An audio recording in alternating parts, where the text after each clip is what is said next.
Clip number 47، اس میں آپ قرآن پاک کی سورہ بقرہ کی آیت نمبر 139 سے 141 کی تلاوت، ترجمہ اور تفسیر صراط الجنان سنیں گے۔ بسم اللہ الرحمن الرحیم۔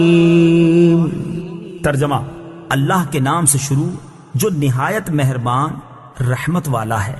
قل اتحاجوننا فی اللہ وهو ربنا وربکم وَلَنَا أَعْمَالُنَا وَلَكُمْ أَعْمَالُكُمْ وَنَحْنُ لَهُ مُخْلِصُونَ۔ ترجمہ: تم فرماؤ کیا تم اللہ کے بارے میں ہم سے جھگڑتے ہو، حالانکہ وہ ہمارا بھی رب ہے اور تمہارا بھی، اور ہمارے اعمال ہمارے لیے ہیں اور تمہارے اعمال تمہارے لیے ہیں، اور ہم خالص اسی کے ہیں۔ اتحاجوننا، کیا تم ہم سے جھگڑتے ہو؟ تفسیر صراط الجنان میں ہے، یہودیوں نے مسلمانوں سے کہا کہ ہم پہلی کتاب والے ہیں، ہمارا قبلہ پرانا ہے، ہمارا دین قدیم ہے، انبیاء کرام علیہ السلام ہم میں سے ہوئے ہیں، لہٰذا اگر محمد مصطفیٰ صلی اللہ تعالی علیہ وآلہ وسلم نبی ہوتے تو ہم میں سے ہی ہوتے۔ اس پر یہ آیت مبارکہ نازل ہوئی اور نبی کریم صلی اللہ تعالی علیہ وسلم کے ذریعے ان سے فرمایا گیا کہ ہمارا اور تمہارا سب کا رب اللہ تعالیٰ ہے، اسے اختیار ہے کہ اپنے بندوں میں سے جسے چاہے نبی بنائے، عرب میں سے ہو یا دوسروں میں سے۔ وَنَحْنُ لَهُ مُخْلِصُونَ، اور ہم خالص اسی کے ہیں۔ تفسیر صراط الجنان میں ہے، یعنی ہم کسی دوسرے کو اللہ تعالیٰ کے ساتھ شریک نہیں کرتے اور عبادت و طاعت خالص اسی کے لیے کرتے ہیں تو عزت کے مستحق ہیں۔ نیز خالص اللہ تعالیٰ کا وہی ہوتا ہے جو اس کے رسول صلی اللہ تعالی علیہ وسلم کا ہو جائے، اور جو رسول کا ہو گیا وہ اللہ تعالیٰ کا ہو گیا۔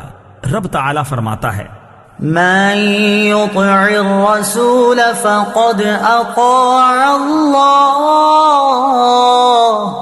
ترجمہ: جس نے رسول کی اطاعت کی اس نے اللہ کی اطاعت کی۔ اعلیٰ حضرت رحمت اللہ تعالی علیہ فرماتے ہیں: جو کہ اس در کا ہوا خلق خدا اس کی ہوئی، جو کہ اس در سے پھرا اللہ ہی سے پھر گیا۔ ام تقولون ان ابراہیم واسماعیل واسحاق ویعقوب والاسباط كانوا هودا او نصارا قل اانتم اعلم ام اللہ ومن اظلم ممن كتم شهادة عنده من اللہ وَمَا اللَّهُ بِغَافِلٍ عَمَّا تَعْمَلُونَ۔ ترجمہ: اے اہل کتاب، کیا تم یہ کہتے ہو کہ ابراہیم اور اسماعیل اور اسحاق اور یعقوب اور ان کی اولاد یہودی یا نصرانی تھے؟ تم فرماؤ کیا تم زیادہ جانتے ہو یا اللہ؟ اور اس سے بڑھ کر ظالم کون جس کے پاس اللہ کی طرف سے کوئی گواہی ہو اور وہ اسے چھپائے، اور اللہ تمہارے اعمال سے بے خبر نہیں۔ ام تقولون، کیا تم کہتے ہو؟ تفسیر صراط الجنان میں ہے، یہودی کہتے تھے حضرت ابراہیم علیہ السلام یہودی تھے اور عیسائی کہتے تھے کہ عیسائی تھے۔ ان کی تردید میں آیت اتری کہ یہودیت و عیسائیت تو ان کے بعد دنیا میں آئیں، وہ کیسے اس دین پر ہوئے؟ ومن اظلم ممن، اور اس سے بڑھ کر ظالم کون؟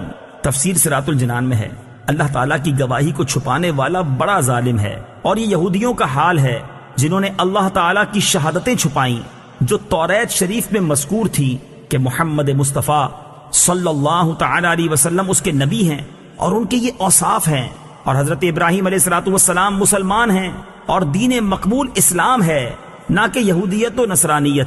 اب بھی بہت سے لوگ ہیں جو قرآن پڑھتے ہیں لیکن حضور انور صلی اللہ تعالی علیہ وسلم کی عظمت و شان کی آیتوں کو چھپاتے ہیں اور انہیں عوام کے سامنے بیان نہیں کرتے۔ تلك أمة قد خلت لها ما كسبت ولكم ما كسبتم ولا تسألون عما كانوا يعملون۔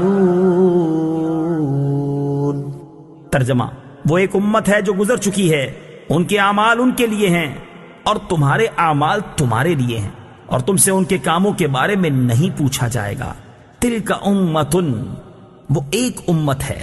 تفسیر صراط الجنان میں ہے، اس آیت میں یہودیوں کو ایک بار پھر تنبیہ کی گئی کہ تم اپنے اسلاف کی فضیلت پر بھروسہ نہ کرو کیونکہ ہر ایک سے اسی کے اعمال کی پوچھ گچھ کی جائے گی۔ اس میں ان مسلمانوں کے لیے بھی نصیحت ہے جو اپنے ماں باپ یا پیر و مرشد وغیرہ کے نیک اعمال پر بھروسہ کر کے خود نیکیوں سے دور اور گناہوں میں مصروف ہیں۔ کلپ نمبر 47، اس میں آپ قرآن پاک کی سورہ بقرہ کی آیت نمبر 139 سے 141 کی تلاوت، ترجمہ اور تفسیر صراط الجنان سنیں گے۔ بسم اللہ الرحمن الرحیم۔ ترجمہ: اللہ کے نام سے شروع جو نہایت مہربان رحمت والا ہے۔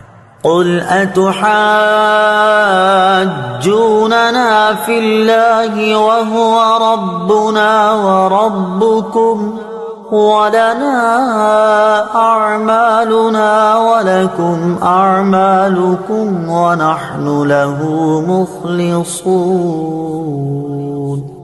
ترجمہ: تم فرماؤ کیا تم اللہ کے بارے میں ہم سے جھگڑتے ہو حالانکہ وہ ہمارا بھی رب ہے اور تمہارا بھی، اور ہمارے اعمال ہمارے لیے ہیں